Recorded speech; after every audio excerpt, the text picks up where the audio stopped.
Accès et tous ceux qui nous suivent au Québec et ailleurs. Très contente de vous retrouver. Merci d'être là, d'être connectés sur Facebook. Vous êtes plusieurs à liker, à commenter, à partager et à suivre aussi les messages sur YouTube et les petites capsules de Simon et des leaders. Alors, continuez à être nombreux à nous écrire, à nous poser des questions, à nous dire comment vous allez. On apprécie vraiment ça. Alors, notre série 5-10, où est-ce qu'on en est cette semaine? Et oui, tu le sais, les 4 chapitres 16, 17, 18 et 19 avec Simon qui va enseigner sur ces chapitres-là. Et pour la semaine prochaine, vraiment, vous n'avez aucune excuse de ne pas suivre avec nous parce qu'il y a seulement 2 chapitres à lire, donc les chapitres 20 et 21 du livre de Jean dans le Nouveau Testament. Et c'est Thierry qui va venir commenter, nous expliquer un petit peu plus qu'est-ce qu'il veut dire ces chapitres-là et comment on peut les appliquer à notre vie la semaine prochaine. Sur ce, tu me connais hein, maintenant, je te présente tous les jouets de notre collection. Je te souhaite une bonne écoute!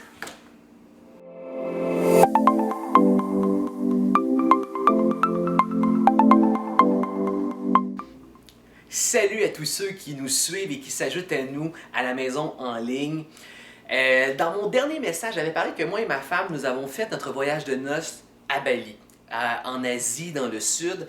Et quand moi je suis parti là-bas, c'est sûr, j'avais envie de découvrir aussi beaucoup la nature parce que moi je suis un aventurier. Je sais pas si t'es comme moi, mais moi j'aime les reptiles, les lézards, les bébites, ces choses-là que les gens aiment pas. Puis là je m'en vais dans le sud en Asie, là, c'est le paradis des gens comme moi qui sont explorateurs dans l'âme. Fait que je m'étais acheté des super bonnes lunettes sous-marines parce que là je voulais aller voir les corails, les poissons exotiques, je voulais lever les pierres, je voulais tout découvrir de la nature là-bas exotique. Et la première journée, la toute première qu'on arrive sur la plage, je mets mes lunettes, je vais dans l'eau et je tombe face à face avec un serpent de mer rayé noir et blanc. Si tu connais un peu les serpents de mer, c'est le serpent qui a le venin le plus dangereux dans le monde entier, celui dont tu meurs le plus vite. Tu n'as même pas le temps de sortir de la plage que tu meurs. Et j'ai vu ce serpent-là, donc pas besoin de te dire à quelle vitesse je suis sorti de l'eau. J'ai couru, je suis allé retrouver ma femme sur la plage. La deuxième journée, on a changé de plage, on est allé à une autre plage. Et là, je me suis dit, OK, je vais me donner une deuxième chance. Je vais aller à l'eau avec mes lunettes. C'était quoi les chances pour vrai que je tombe sur le serpent le plus dangereux au monde la première journée? Je rentre dans l'eau et aussitôt je mets la tête dans l'eau, face à face avec un serpent rayé noir et blanc, le plus dangereux au monde. Là, crois-moi qu'après ces 2 shots-là, j'étais plus game du tout d'aller dans l'eau du reste de mes vacances. Je te rappelle qu'on était en vacances 3 mois, puis ça, c'était simplement la 2e journée. Tout le reste du temps, j'étais sur la plage et j'avais peur d'aller dans l'eau. Pourquoi?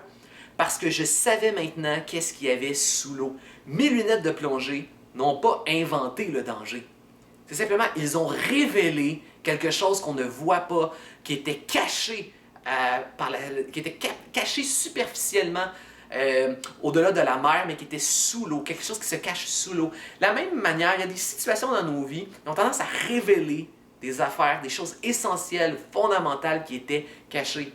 Et bien souvent, les derniers moments, les derniers instants, la souffrance ou la crise arrive à révéler ce qui est fondamental et essentiel dans nos vies. Pensez un peu. Une personne qui, à la fin de sa vie, qui se retrouve sur son lit de mort, est-ce que cette personne-là va se dire « j'ai pas fait assez d'argent dans ma vie » ? Jamais. Cette personne-là, ce qu'elle va dire, c'est réaliser à quel point le temps était précieux. Tu as peut-être déjà perdu un être cher. Lorsque quelqu'un meurt, on se dit pas « hey, j'ai pas envoyé assez de textos à cette personne-là dans ma vie ». C'est pas ça qu'on se dit. Ce qu'on se dit, c'est « cette relation-là était importante, j'ai pas passé assez de temps avec cette personne-là ». Si nous-mêmes, on a connu la maladie, la souffrance, quand on est malade et cloué dans notre lit, on n'est pas en train de se dire « hey, j'ai pas écouté assez de séries Netflix, j'ai pas joué assez au PlayStation dans ma vie ». Non, ce qu'on se dit, c'est « hey, avoir la santé et toutes les capacités de mon corps, c'était tellement précieux ». Les moments, les derniers instants de nos vies où les crises et les souffrances révèlent l'important. Et c'est ce qu'on va voir ensemble. Alors qu'ensemble, on va voir les chapitres 16, 17, 18 et 19 de l'Évangile de Jean, nous allons voir que les derniers moments de la vie de Jésus révèlent pour lui ce qui était le plus important. Allons voir à travers ces derniers instants qu'est-ce qui était le plus important pour Jésus. D'abord, on fait suite à la semaine passée, les messages avec Charles. On a vu que Jésus est avec ses disciples et Jésus est en train de faire un discours d'adieu alors qu'il sait qu'il s'en va à la croix. Il est en train de donner ses dernières recommandations. Et nous arrivons au chapitre 16 à la fin de son discours. Donc le dernier discours d'adieu de Jésus, à la fin, on garde pour la fin ce qui est important. Et ce qu'on va voir, c'est que son dernier discours révèle sa passion, révèle ce qui est important pour lui. Les derniers éléments, c'est ce qui est plus important pour Jésus. Et quels sont ces derniers éléments-là? Déjà au chapitre 16, les versets 4 à 15, on voit que Jésus va parler de la mission de le faire connaître, la mission de l'Église. Jésus s'en va, il retourne au Père, et jusqu'à son retour, l'Église a une mission. Partager au monde entier cette réconciliation avec Dieu, cette paix que Jésus a rendue possible grâce à la croix. Et Jésus parle de ça ici, il garde à la fin, c'est que ça doit être quelque chose qui est incroyablement important pour lui. Jésus parle de la mission. Et une des choses que Jésus dit dans son discours, qu'il veut faire ressortir, c'est le privilège que nous avons. Ce n'est pas une petite mission, hein? C'est un privilège. Le croyant n'attend pas sur son derrière assis simplement le retour de Jésus. Il attend, mais il attend de manière active. Jésus t'a sauvé, mais il te donne aussi un but. Il te donne aussi une mission. Faire savoir au plus grand nombre que nous pouvons être réconciliés avec le Dieu de vie pour l'éternité à cause de la vie parfaite, exemplaire de son Fils et de la mort de son Fils à la croix en échange à notre place. Il nous demande que la foi.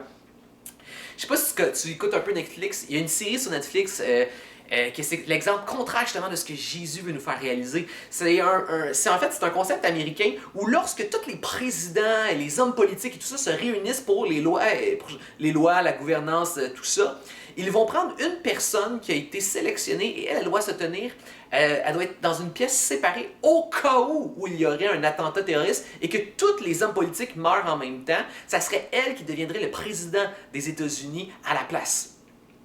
Et habituellement, la personne qu'on met là, c'est pas un winner, là. C'est pas un numéro 1, là. C'est pas un A. La personne qu'on met là, c'est la personne qui a pas assez d'influence pour être avec toutes les personnes de loi. Toutes les personnes politiques ensemble. C'est juste au cas où. Et dans la série, en fait, il va y avoir un attentat, les hommes politiques vont mourir, et là, c'est lui qui doit devenir président, et là, qui doit apprendre un peu comment gérer les États-Unis, mais on the fly, là, sur le spot. Et ce que Jésus fait, c'est pas du tout ça. T'es pas une improvisation, c'est pas par défaut. Jésus t'a voulu, Jésus t'a désiré, Jésus a pensé d'avance à toi. Jésus connaissait ceux qui allaient lui appartenir, ceux qui allaient le choisir, ceux qui allaient recevoir son œuvre et la foi en Jésus. Et Jésus avait cette mission la plus précieuse. Tu peux avoir 13 ans, 14 ans, 15 ans, 16 ans. Tu peux être aussi imparfait, avoir des péchés. Peu importe ce que tu as fait, ce que tu es, si tu acceptes réellement cette œuvre que Jésus a fait pour toi et tu reçois l'œuvre que Jésus a pour toi. Jésus a cette mission qui est un privilège incroyable et énorme à laquelle nous sommes appelés à prendre part. Et Jésus aussi mentionne l'importance de l'esprit dans tout ça. Hein? Partager la foi.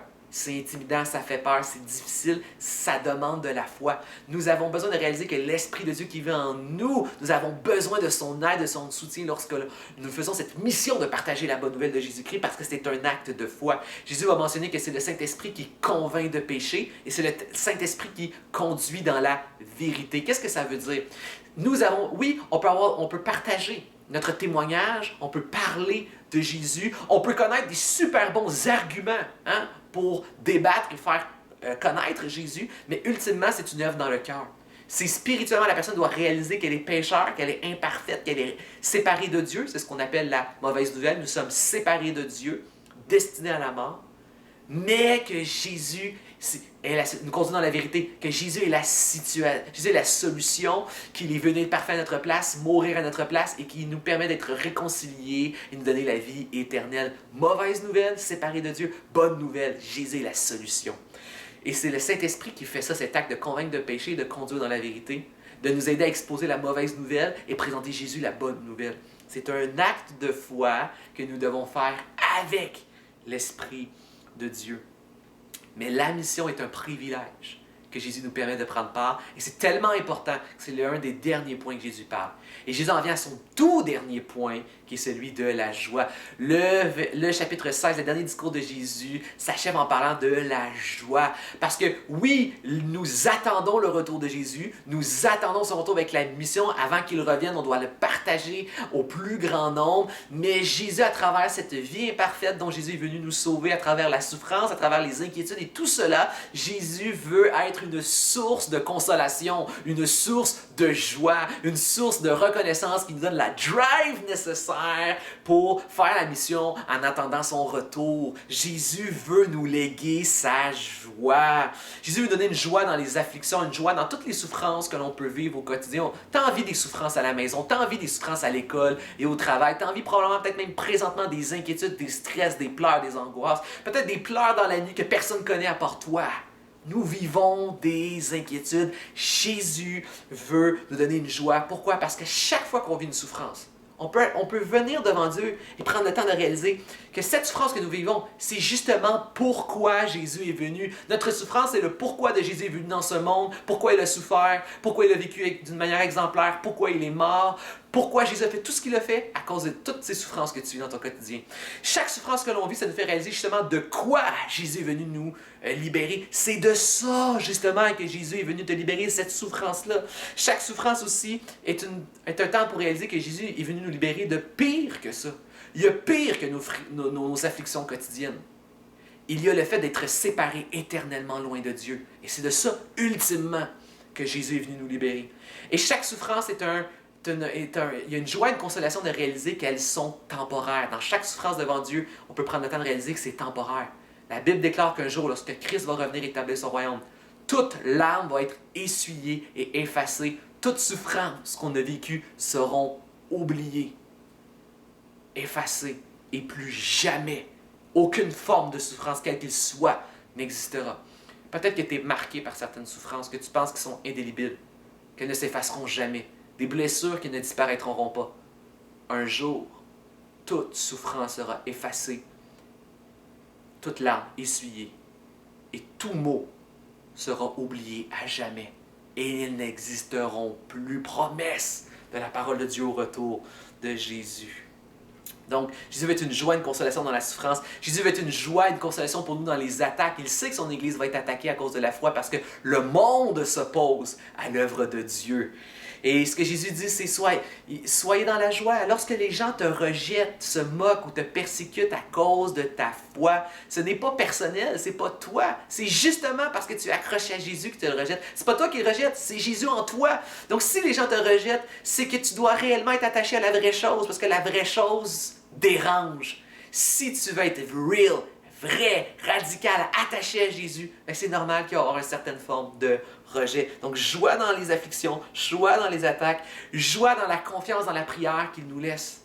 En Jésus-Christ, parce que ta prière, elle est faite dans la foi en Jésus-Christ qui a tout accompli parfaitement. Tu sais qu'en Jésus, puisque lui est parfait, tu sais que ta prière, elle est toujours reçue par Dieu. Tu sais que ta prière, elle est toujours écoutée par Dieu. Tu sais que ta prière, elle est toujours répondue parce que nous prions dans notre foi qui est en Jésus. Et la Bible déclare que Jésus est ton intermédiaire, ton médiateur, ton trait d'union parfait avec Dieu. Donc, toutes tes prières, elles sont faites en Jésus. Elles sont reçues, écoutées et répondues. Dieu ne répond pas toujours de la manière qu'on veut, dans le timing qu'on veut, mais il répond selon sa volonté et selon sa sagesse. Il sait ce qui est mieux pour être glorifié selon sa volonté. Mais il entend, il écoute, il répond selon sa volonté. Et Jésus veut qu'on réalise la joie de la paix. Il nous a offert une paix que personne, aucun être humain, une paix que le monde ne peut pas vous offrir. Et là, quand Jésus parle de paix, il ne veut pas dire la paix dans nos angoisses, parce qu'il va y avoir des moments stressants dans la vie. Il va y avoir des moments d'inquiétude dans la vie. C'est une autre forme de paix. Jésus parle de la paix comme dans le sens de la guerre. L'être humain est en guerre contre Dieu. Mais Jésus est venu offrir la réconciliation. Jésus nous a réconciliés avec le Père. Ça, c'est-à-dire que, oui, dans la vie, il y a des choses inquiétantes, mais en Jésus, tu peux toujours avoir l'assurance que ta relation elle est clean avec Dieu, que tu es en paix avec Dieu. S'il t'arrive quelque chose, pense pas que c'est Dieu, c'est le ciel qui te tombe sur la tête, parce que Jésus a racheté la paix. Tu es en paix avec Dieu. Si un jour nous allons venir à mourir, on peut mourir dans la confiance, Parce que nous sommes en paix avec Dieu. Si tu es en Jésus, la paix a été faite. Jésus veut être cette joie, Jésus veut être cette reconnaissance, Jésus veut être cette confiance dans nos vies qui nous donne la drive d'avancer. Ensuite, on en vient au chapitre 17. Donc, le chapitre 17, Jésus va se retirer juste la nuit avant la croix. Jésus va se retirer pour prier avec quelques disciples. Et ce que nous allons voir, c'est notre deuxième point. La prière de Jésus révèle ses inquiétudes. Hein? La prière de Jésus va révéler c'est quoi ses inquiétudes les plus profondes. Jésus va prier pour trois choses. Premièrement, Jésus va prier pour lui-même. Parce que oui, Jésus, dans son humanité, il a été tenté, comme nous, on est tenté aussi dans des péchés dans nos vies, sauf que Jésus n'a jamais péché. Il a été tenté, il sait c'est quoi un être humain qui est tenté, mais lui n'a jamais péché. Et c'est pour ça qu'il peut être notre représentant parfait devant Dieu. Parce que lui n'a pas péché. Et on voit que dans sa tentation, qu'est-ce qu'il fait? Il prie. Il dit, Seigneur, et sa tentation, c'est de ne pas aller à la croix. Je paraphrase, grosso modo, il va dire, s'il y avait une autre façon pour moi d'accomplir le salut, je le ferais. Mais ce n'est pas ma volonté, c'est celle du Père qui est la plus importante. Jésus va chercher, il aimerait faire les choses autrement, ça serait moins souffrant qu'aller à la croix, mais c'est la seule solution et il va le faire. Il va obéir et se soumettre au Père. Et c'est incroyable ce qu'il nous apprend ici. Comment que nous devons aller chercher dans la prière, auprès de Dieu, par son esprit, l'aide nécessaire pour lui obéir. Je vais être honnête avec toi, c'est pas facile de toujours obéir à Dieu. Il y a des tentations, il y a des péchés. Toi-même, il y a peut-être des choses que tu sais, que tu fais, que tu regardes, que tu écoutes, que tu consommes, des gens peut-être même que tu fréquentes. Il y a des choses que tu fais, que tu penses, que tu sais, qui sont mauvaises. Et au fond de toi, il y a peut-être même un désir. Peut-être que tu commences à découvrir Dieu, tu ne sais pas tout. Mais il y a des choses que tu sais que tu aimerais rejeter de ta vie. Couper les relations, couper les habitudes. Et c'est pas facile. Crois-moi, Dieu te comprend. Jésus a vécu la tentation. Et Jésus nous montre le moyen d'aller puiser en Dieu l'aide nécessaire pour rejeter le mal dans nos vies. Et il y a une phrase qui dit, retiens cette phrase-là. C'est le fun de se rappeler de ça des fois aussi quand on vit des difficultés. Dieu donne ce qu'il ordonne. Dieu donne ce qu'il ordonne. C'est-à-dire que Dieu ne te demande rien, mais Dieu ne te demande rien qui ne te donne pas la solution pour l'accomplir. Dieu ne nous demanderait pas de racheter des péchés si c'était impossible, si on était incapable de le faire. Ce que Dieu te demande, il te donne aussi la capacité. Il te donne aussi en lui la puissance et la capacité de le rejeter. Ça peut prendre longtemps avant de l'apprendre. On fait des erreurs, des échecs. C'est pour ça que Jésus a été parfait pour nous. Mais il nous aide à nous relever, à avancer et crois-le dans toutes tes tentations. Jésus te donne aussi la porte de sortie pour sortir de cette tentation-là. D'ailleurs, la prière nous enseigne, hein, Seigneur, délivre-nous du mal. Ne conduis pas dans la tentation, mais délivre-nous du mal. Il te donne l'aide nécessaire. Il te donne ce qu'il leur donne. Dieu donne ce qu'il leur donne. Une image pour illustrer ça, c'est un peu, imagine une maman qui parle à son enfant de 5 ans.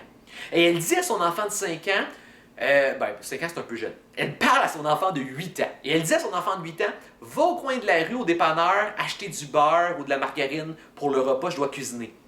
Maintenant, imagine que cette mère ne donne pas d'argent aux jeunes. C'est un peu impossible. Un enfant de 8 ans n'a pas d'argent sur lui pour aller au dépanneur acheter de la margarine. C'est impossible ce qu'elle lui demande. Maintenant, Dieu donne ce qu'il leur donne. La bonne mère dit, par exemple, à l'enfant, va acheter de la margarine ou du beurre au dépanneur et voici un 5 $, puis prends le change pour t'acheter des bonbons. Cette mère a ordonné et elle a donné le moyen pour y arriver. Dieu nous ordonne des choses dans nos vies, mais il nous donne aussi les moyens. Par sa parole qui nous enseigne ce qui est bien, ce qui est mal, par son esprit qui vient en nous, par la prière qui est un moyen de venir reposer sur son aide, par l'Église qui nous entoure. Jésus est allé prier avec ses disciples, ses amis, de qui il était le plus proche. Il te donne des moyens de grâce pour t'en sortir. Il donne ce qu'il leur donne. Jésus va prier pour lui, Jésus va prier pour ses disciples. Ça nous montre l'importance des gens de l'Église et de la communauté. On ne vit pas notre foi seul, on vit notre foi ensemble. J'espère que cette crise ne t'a pas divisé, séparé. Apprends à entrer en communication par Internet, par téléphone, d'une manière ou d'une autre. On ne doit pas rester séparés des uns des autres. Nous avons besoin des uns des autres.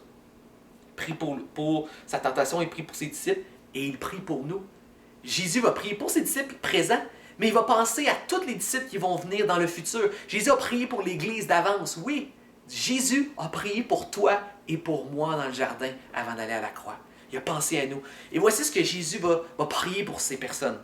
pour les gens qui allaient venir à l'Église. Jésus va prier que par-dessus tout, nous restions attachés à lui. Oui, nous sommes imparfaits, oui, nous péchons, oui, mais ça se peut d'avoir des moments de doute. Mais ultimement, ce qui est le plus important, ce qui va avoir le plus de poids dans la balance de ta vie, c'est reste attaché à Jésus. Lui qui a été parfait à notre place et qui est mort à la croix à notre place. Jésus va prier pour que par-dessus tout, nous restons unis à lui. Deuxième chose, que nous restons unis à son Église. Si nous sommes unis à Christ, nous voulons être aussi unis à son corps, à sa communauté, à son peuple, à nos frères et sœurs.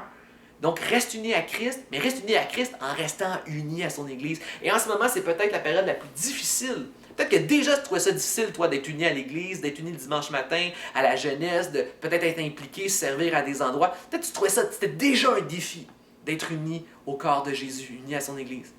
Mais maintenant, c'est un défi encore plus grand.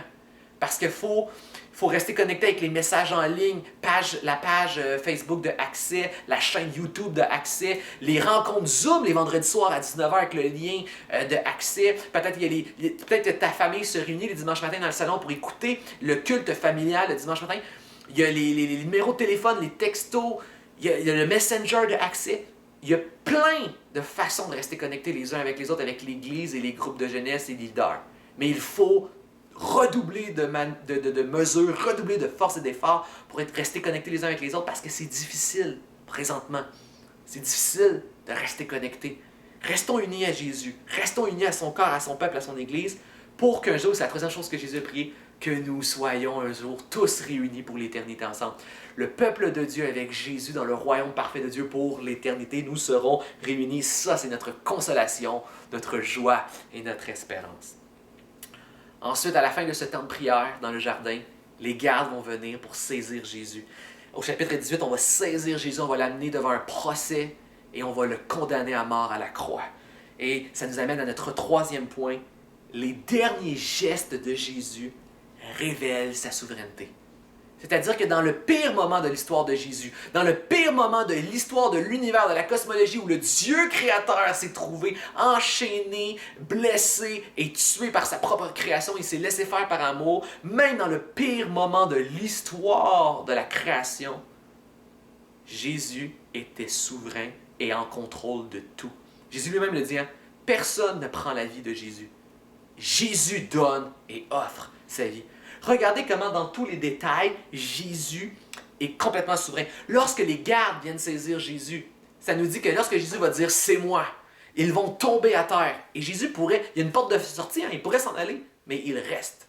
Les gardes se relèvent, ils le prennent. Quand Jésus va être devant le Sanhédrin, c'est Jésus qui va se déclarer, qui va dire la dernière confession, qui fait qu'ils vont le traiter de blasphème. Si Jésus n'avait rien dit, peut-être qu'il aurait été libéré, mais Jésus assume. Jésus, lorsqu'il va être devant Pilate, même Pilate va dire « j'ai le pouvoir de te libérer ». Jésus va dire « tu n'as pas de pouvoir, c'est moi qui m'offre ». Ensuite, Jésus même à la croix. Jésus à la croix, lorsque Jésus était battu, il pouvait arrêter ça. Quand Jésus était cloué, il pouvait arrêter ça. Il aurait pu demander une légion d'anges pour venir se défaire de ses adversaires. Il aurait pu descendre de la croix. Mais non, Jésus ne l'a pas fait. Il est souverain et il est venu souverainement offrir en échange de notre imperfection sa propre vie qui était parfaite. C'est ce que Jésus a fait. Vous savez, si il était Seigneur et souverain dans les pires moments de l'histoire de l'univers et de sa propre vie, combien plus tu crois qu'il est souverain dans chacune de nos souffrances, dans chacune de nos afflictions. C'est clair. Il y a une phrase dans la Bible qui dit « Tout concourt au bien à ceux qui aiment Dieu ». C'est-à-dire que les choses ne vont pas toujours bien. Mais à la fin de notre histoire, c'est Dieu qui a le dernier mot et tout va avoir conduit ultimement au mieux selon le plan parfait de Dieu. Et dans la vie de tous les jours, c'est difficile de faire confiance à cette parole-là. Des fois, là, on va être honnête, on a l'impression que Dieu, c'est comme s'il jonglait avec les vies de tout le monde, avec nos vies, avec tous les éléments de nos vies. Des fois, on a l'impression qu'il échappe une balle. Hein? Des fois, il y a des situations qui nous arrivent, on a l'impression que Dieu l'a échappé. On dirait que Dieu, il l'a pas vu venir, puis que là, on ne sait pas où, on ne comprend pas toutes nos souffrances. On ne les comprend pas toutes. Mais Dieu fait une œuvre et on doit faire confiance qu'il est toujours souverain. Il était souverain lorsque Jésus était à la croix. Il est souverain présentement dans tout ce qui se passe dans le monde, mais aussi dans ta vie. Il est souverain. Il a un plan. le plus important pour nous, c'est d'être sûr, est-ce que nous sommes dans son plan? Est-ce que nous sommes en lui? Est-ce que nous lui appartenons? Mais invite Dieu dans ta vie, invite Dieu dans ta souffrance. Sois en Dieu en étant en Jésus-Christ dans la foi, mais Dieu a un plan. Faisons-lui confiance. Faisons confiance qu'au bout, à la fin de toute chose, tout aura concordé au bien selon son plan et sa sagesse. Et on vit des souffrances, puis on ne comprend pas toujours le but de nos souffrances.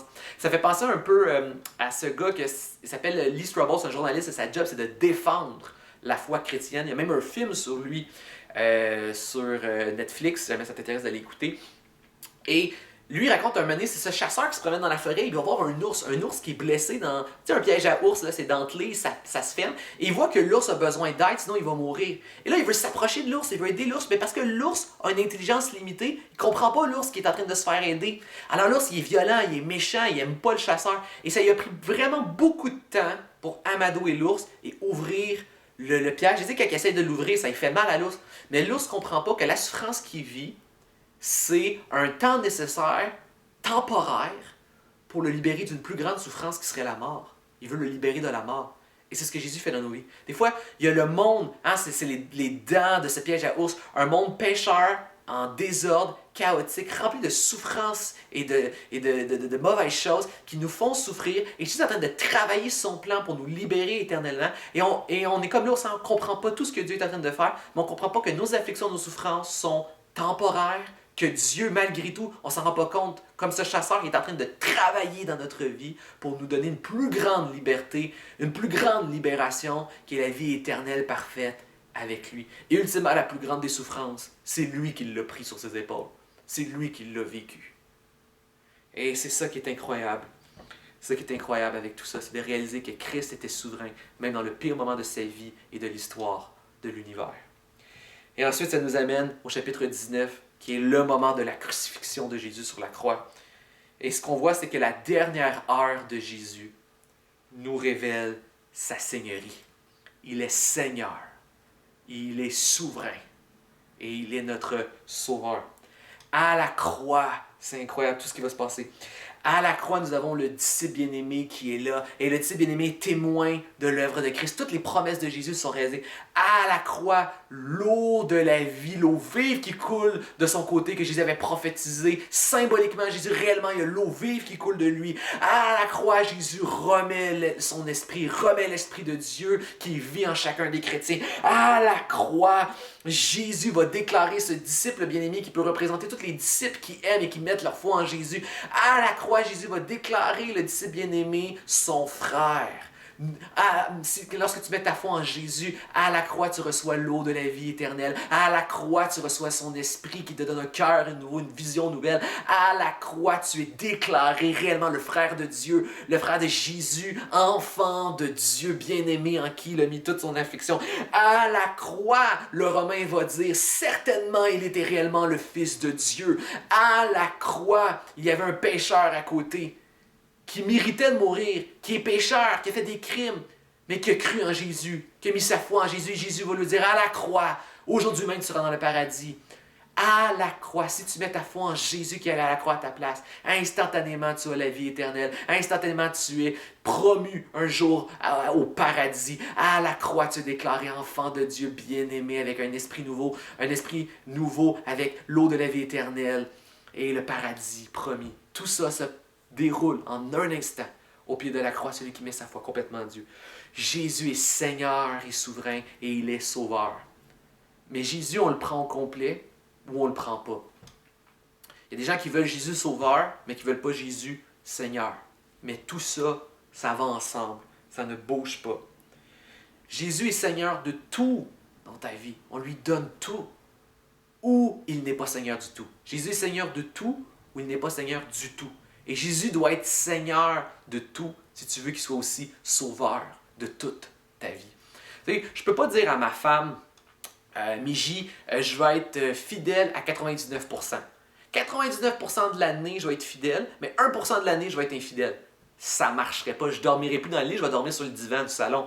Ça ne marche pas de dire que tu es à 99% fidèle. Même chose, imagine une bouteille d'eau. Je te dis, l'eau, je te donne cette bouteille d'eau là, lorsque tu as soif et je te dis cette eau est à 99% pure et saine, mais il y a 1% de coronavirus à l'intérieur. Est-ce que tu veux boire l'eau? Non. Jésus est notre Seigneur pleinement et il est notre Sauveur pleinement. La réalité, par exemple, c'est que nous sommes imparfaits dans notre marche. On est imparfait à faire de Jésus notre Seigneur, mais lui, il est parfait pour être notre Sauveur. Alors, dans l'humilité, en lui faisant confiance, remettons-nous dans sa perfection. Reposons dans sa perfection. Terminons en prière.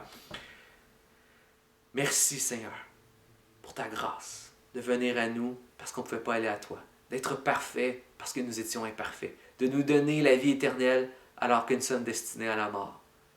Merci Seigneur de nous révéler dans ces derniers instants de ta vie ce qui est important, que ta mission est importante. Nous avons une mission, Seigneur, quel privilège, que nous avons besoin aussi de ton esprit, Seigneur. Mais aussi, il y a des combats, des tentations, Seigneur, l'ennemi qui vient, Seigneur, pour nous défaire, mais tu nous aides, tu es là avec nous, tu te donnes un moyen, Seigneur. Merci d'avoir prié d'avance pour nous, qu'on reste unis à toi, à ton Église, et qu'un jour nous serons réunis pour l'éternité avec toi. Merci d'être souverain dans nos souffrances, et merci de nous avoir révélé ta pleine Seigneurie. Je prie que chacun d'entre nous, on puisse faire de toi notre Seigneur, bien qu'on est imparfait, qu'on puisse faire pleinement de toi notre Seigneur, et que tu puisses être notre Sauveur. C'est dans ton précieux et puissant nom que nous avons prié. Amen. Yes, accès à tous ceux qui nous suivent en ligne. La semaine prochaine, on se retrouve pour les 2 derniers chapitres, le chapitre 20, le chapitre 21, avec notre cher Thierry Chérillus.